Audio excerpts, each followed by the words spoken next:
성도님 만나서 반갑습니다. 우리 옆 사람하고 한번 인사하겠습니다. 한 주간 평안하셨습니까?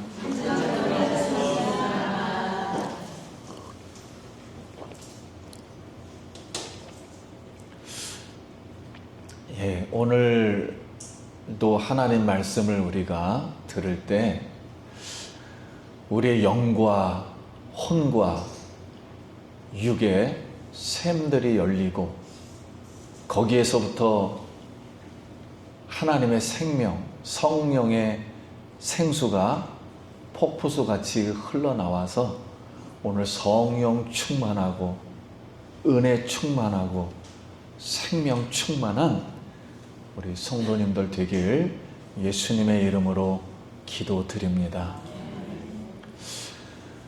제자들이 부활하신 예수님께 이스라엘 나라 회복이 이때니까?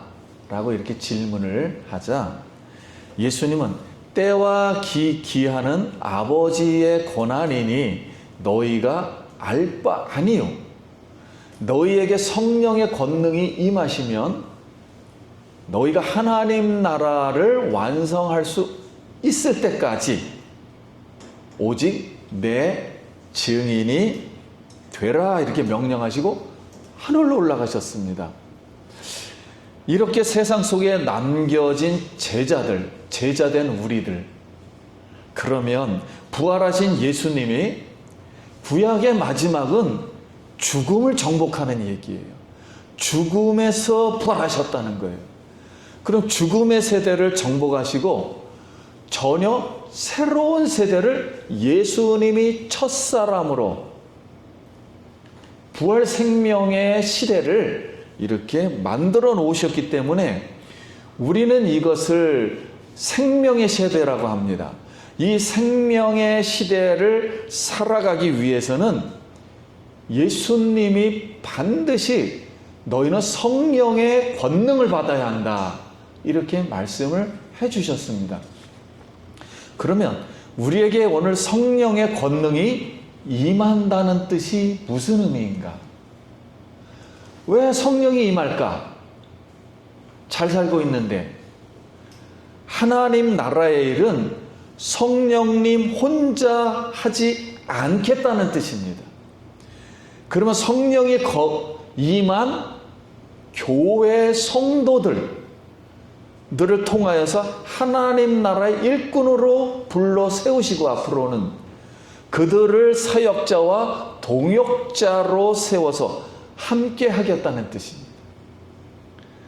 그러니까 예수님이 부활한 이후부터는 우리 힘으로는 살 수 없다라는 것을 종결지으신 말씀이에요.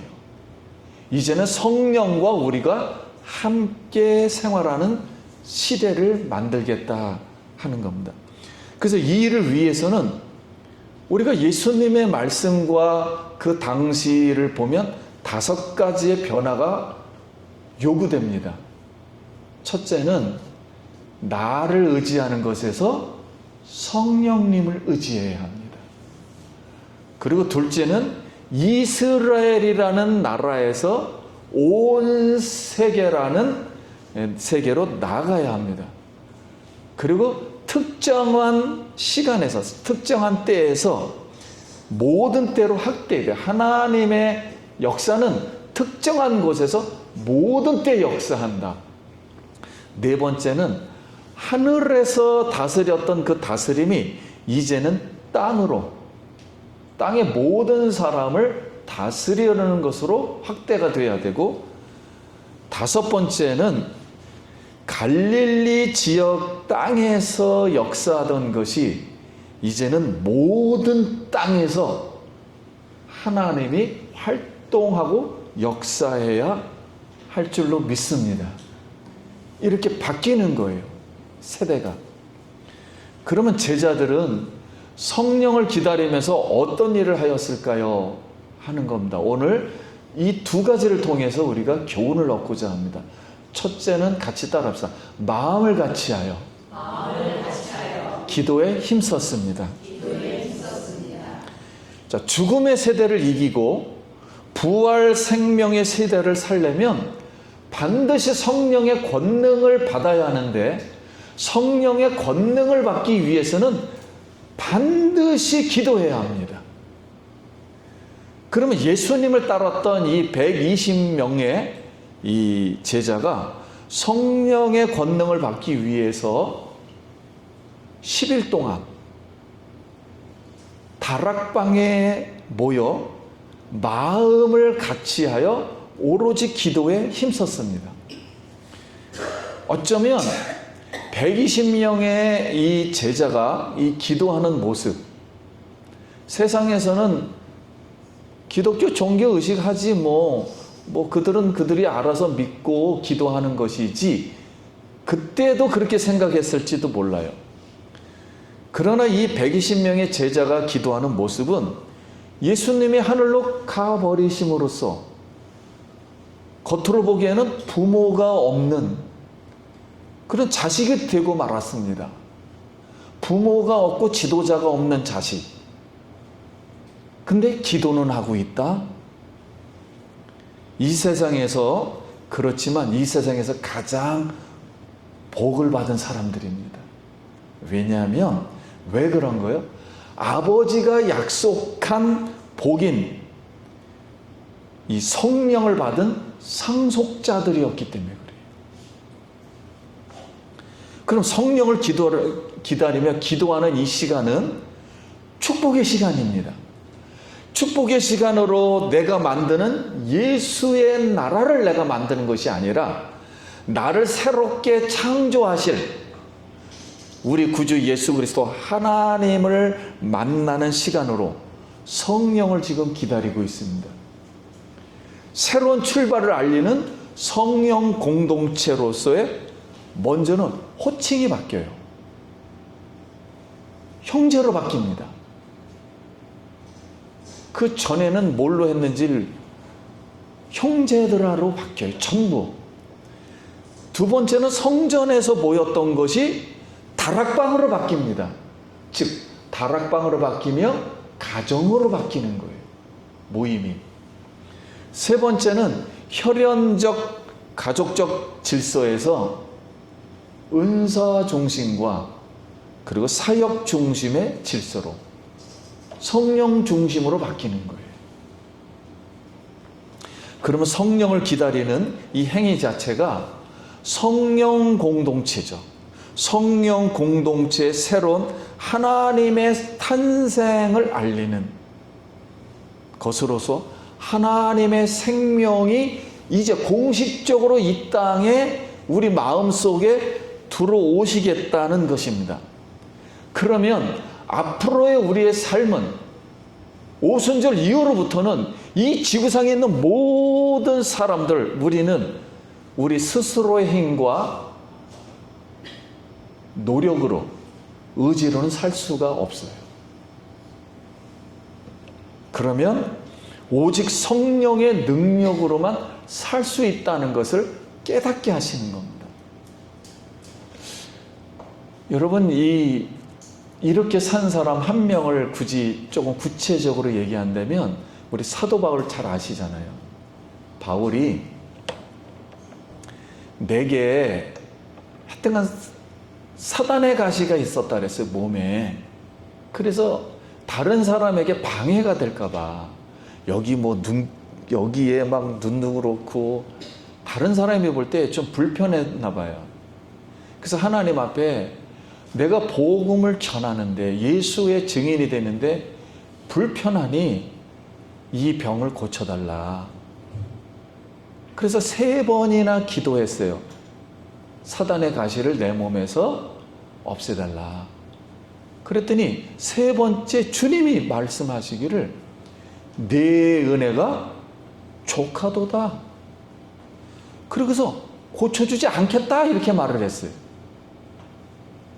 이 뜻은 뭐냐면 우리 입장에서 보면 그래 너 그냥 세상에서 그런 몸을 가지고 복음 전도하다가 고생하다가 그냥 와 이런 뜻이에요. 그러니 사도 바울이 얼마나 불편하겠습니까? 온전하게 하나님 앞에 헌신하고 싶었는데 이것은 사도 바울의 힘과 의지로 살 수 없다는 것을 말해준 거예요. 성령의 능력으로 의지하며 살아라. 그러면서 사도 바울이 이런 말을 합니다. 나의 고난을 주님의 몸된 교회에 내가 채운다 그랬습니다. 그러니까 우리가 몸이 아프면서 이 사단의 가시를 가지고 있으면서 이 고난을 가지면서 그 자체가 주님의 몸된 교회에다 그냥 그렇게 사는 거예요. 왜? 성령을 우리가 의지하면서 살 때 그게 하나님께 영광이 되고 우리에게는 복이 되는 줄 믿습니다.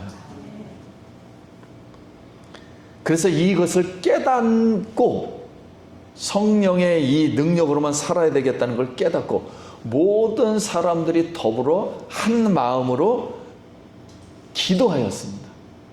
오늘 한 마음으로 이렇게 기도하는 예수 기쁨 교회 성도님 되시길 예수님의 이름으로 축복합니다. 그러면 제자들은 성령을 기다리면서 어떤 일을 하였을까요? 둘째는 한번 같이 따라합시다. 가룟 유다 배신으로 비워진 12사도의 한 자리를 채우는 일입니다. 자, 12명의 제자가 기도하는 동안 하나님은 베드로에게 지혜를 주셨어요. 기도하는 중에. 그리고 성령의 감동으로 성경의 말씀을 깨닫게 하시고 가르쳐 주셨습니다. 베드로가 기도하면서 하나님 아버지 아들 예수님이 12명의 제자를 선택을 하셨는데 어째서 왜 가룟 유다가 예수님을 팔아버리고 배반하여 자살하여 배가 터져 피를 흘렸을까? 이게 해결이 안 되는 거예요. 기도를 해도 같이 일했는데 같이 하나님을 믿고 같이 예수님을 따라갔는데 근데 시편 69편 25절부터 28절이 깨달아지기 시작했습니다. 그래서 25절 그들의 거처가 항폐하게 하시며 그들의 장막에 사는 자가 없게 하소서. 무릇 그들이 주께서 치신 자를 핍박하며 주께서 상하게 하신 자의 슬픔을 말하여 싸우니 그들의 죄악에 죄악을 더하사 주의 공의에 들어오지 못하게 하소서. 그들을 생명책에서 지우사 의인들과 함께 기록되지 말게 하소서. 이게 무슨 뜻인가요? 시편 기자가 시인이 하나님께서 이 악인을 공의로 심판해 주시기를 기도하는 내용 중에 일부입니다. 그러니까 하나님이 예수님을 가시면류관 쓰게 하시고 채찍에 맞고 침뱉음을 당하고 손과 발에 못 박히게 하시고 창으로 옆구리에 찔려서 물과 피를 다 쏟으시고 우리의 죄인의 죄악을 감당하셨어요. 그런데 가룟 유다가 이렇게 사역하고 계시는 예수님을 이해를 못하고 깨닫지를 못하고 하나님의 선하신 뜻을 행하는 것을 깨닫지 못하고 악인이 되어서 선한 예수님을 핍박하며 팔아버리고 배신하여 그것도 모자라서 마음에 안 들어서 자기가 스스로 자살을 하였습니다. 이런 악인은 하나님의 공의에 들어오지 못하며 생명책에서 지우사 의인들과 함께 기록되지 못한다는 걸 깨달았어요. 구약 성경에 이미 악인에 대해서 이렇게 예언한 것이 그 중에 가룟 유다도 여기에 포함돼서 이 뜻이 이루어진 거구나. 그러면서 깨달았습니다. 근데 또 한 말씀이 성령께서 또 깨닫게 해주신 거예요. 그게 시편 109편 1절부터 8절입니다. 내가 찬양하는 하나님이여 잠잠하지 마옵소서. 그들이 악하니까 거짓된 입을 열어 나를 치며 속이는 혀로 내게 말하며 또 미워하는 말로 나를 두르고 까닭없이 나를 공격하였음이니이다. 나를 사랑하나 그들은 도리어 나를 대적하니 나는 기도할 뿐이라. 그들이 악으로 나의 선을 갚으며 미워함으로 나의 사랑을 갚았사오니 악인이 그를 다스리게 하시며 사탄이 그 오른쪽에 서게 하소서. 그가 심판을 받을 때 죄인이 되어 나오게 하시며 그의 기도가 죄로 변하게 하시며 그의 연수를 짧게 하시고 그의 직분을 타인이 빼앗게 하시며. 시편 109편 말씀이 성령께서 말씀하시며 깨닫게 하시는 거예요. 무슨 뜻입니까? 이 시인이 하나님께서 악으로 선을 갚는 이 그강 무도한 이 악인에게 그의 수명을 단축시켜 주시고 그의 직분을 타인이 취하게 하소서. 왜냐하면 다 하나님이 하는 하나님 나라의 일이에요. 그런데 악인의 이 모든 복을 빼앗아 의인에게 주어 복을 받게 해달라는 기도를 드린 겁니다. 지금 기도하는 베드로가 이것을 깨달았어요. 기도하는 중에. 그럼 이 베드로는 과거에 어떤 사람이었습니까? 우리가 너무 잘 알고 있습니다. 베드로는 가야바뜰에서 나는 예수님을 모릅니다. 3번이나 부인한 사람이에요. 그리고 예수님이 죽으니까 갈릴리로 돌아갔어요. 제자들하고. 돌아가서 바닷가에서 다시 고기 잡는 생활을 합니다. 근데 예수님이 그때 나타나서 내 오른편에다가 그물을 던지라. 그때는 깊은 바닷속은 고기가 없는 거예요. 가장자리에 있는 거지. 수도 없이 던졌는데 왜 오른편에 던져? 말씀에 의지해서 그물을 던지니 153마리가 잡혀서 2배 가득 찼습니다. 그리고 이 고기 잡은 것을 주님이 미리 갖고 와서 고기를 구워주시고 조반을 만들어서 고기를 주셨어요. 그때 베드로에게 이런 질문을 했습니다. 베드로야, 네가 나를 사랑하느냐? 3번 물었습니다. 주님이 잘 아십니다. 형제로서의 사랑을 하고 주님이 나를 사랑하는 걸 알고 있습니다. 다시 예수님이 또 물었습니다.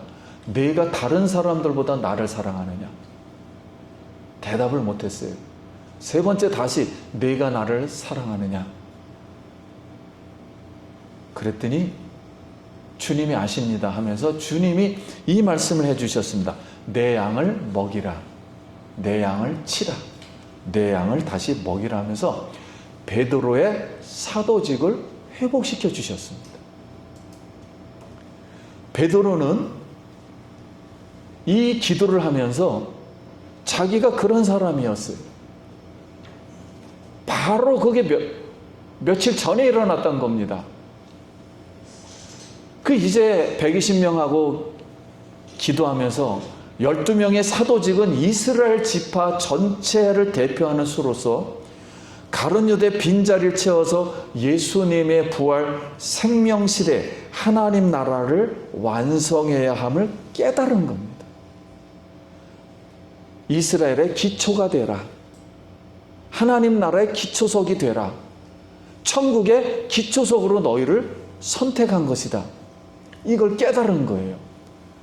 그래요. 120명 제자에게 성령의 감동을 그 기도 중에, 예배 중에 선포하고 처음부터 우리와 함께하고 예수님의 부활 증언을 증언할 사람 2명을 우리가 추천하자.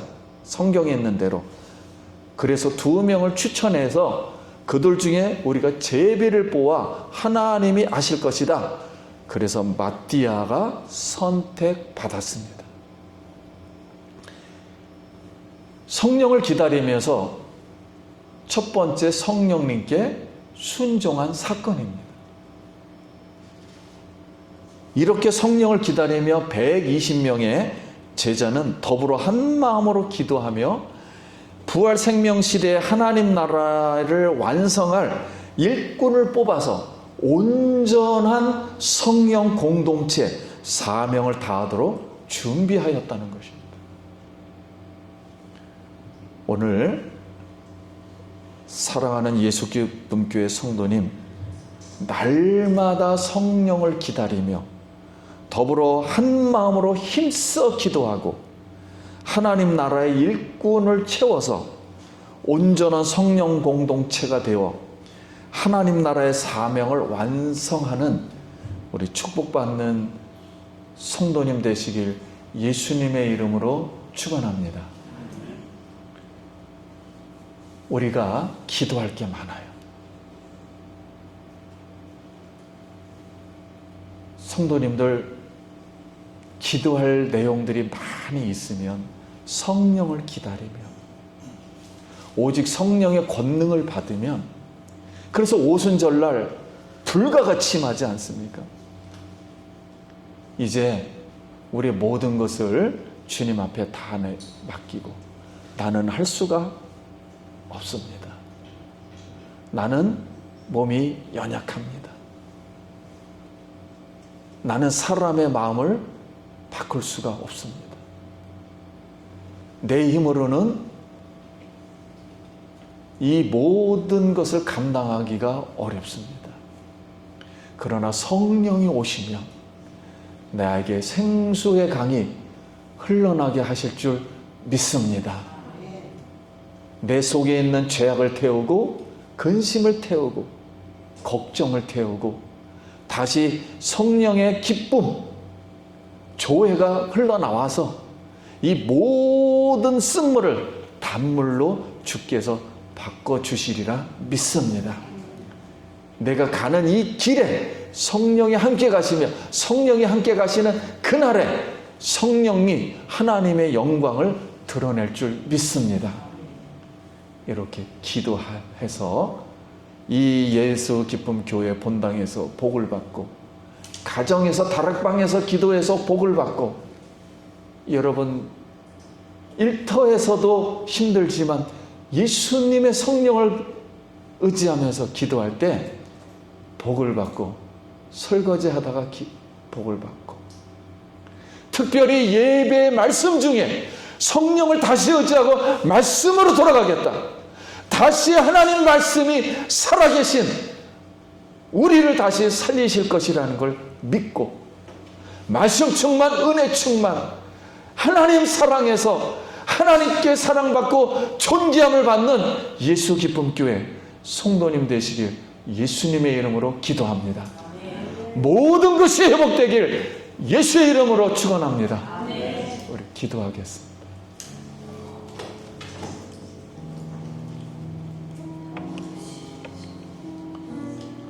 우리 한번 같이 성령님 의지하며 기도합니다. 하나님 은혜를 감사합니다. 허물 많고 죄 많은 저희들 십자가에서 모든 죄를 다 씻어내고 이제 가벼운 마음으로 주님 앞에 모든 짐을 져드리고 이제 성령의 권능을 받아서 하나님 아버지 우리의 마음을 성령으로 채워 이제 하나님의 나라의 일을 하길 원합니다. 성령님 기적으로 베풀어 주시고 우리 가는 길에 주의 뜻이 나타나게 하여 주시고 하나님 아버지 우리가 이 일을 통해서 상속받은 자들로서 하나님 나라의 복을 얻게 하여 주시옵소서. 예수님 이름으로 기도드립니다.